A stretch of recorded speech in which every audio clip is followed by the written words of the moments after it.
And here to talk more about the latest on the strike and China's takeover in the car industry is U.S. economics editor of The Economist, Rabinovitch.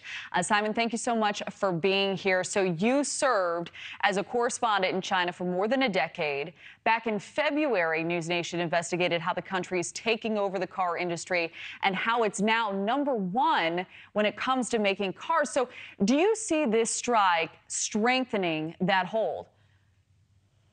I wouldn't go that far, actually. So first of all, China is a big producer, but most of those cars are going to the domestic market. It's become a very big exporter as well. But one of the big reasons that it's an exporter is that Tesla has big factories in China and is exporting its cars to Europe. We're already seeing European countries getting quite wary of the influx of Chinese autos, talking about having potentially 25% countervailing duties on Chinese cars to deal with the influx. America already has large tariffs on Chinese cars. And I think that if there was to be a lot more inflow from China, I think you would see actions being taken. So China is strong. I don't think it's going to be able to right away step into the breach that's been left by the strikes.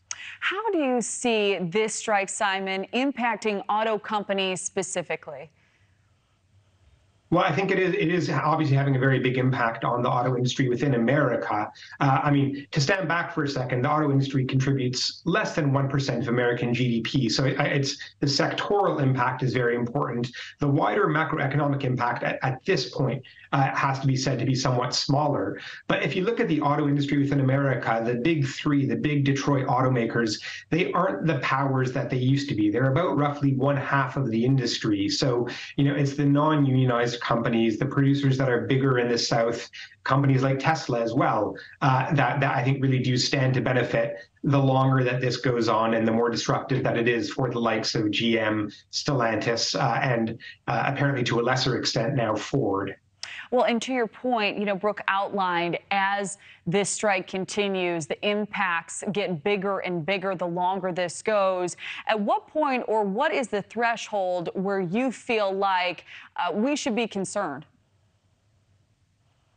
The automakers have obviously known of this threat for some time. GM has been through, a strike as recently as 2019, so they have something of a playbook for managing it. So they have inventories, both of finished product and of parts that are built up. They can't last forever, but I do think that there is a buffer that runs, more or less for 2 months, say until the end of October, where I think, this is disruptive. It's causing them problems. It's the union is being very, very tactical in targeting their most profitable products. But I think they can sustain this for a couple of months. The union can sustain it as well. I think once we get, roughly to the Halloween point, I think that's when it becomes more painful both for the union members that are on strike and potentially quite a bit more painful for the automakers as well. Thank you for watching. Go to newsnationnow.com to find NewsNation on your television provider. And don't forget to click the red subscribe button below to get more of NewsNation's fact-driven, unbiased coverage.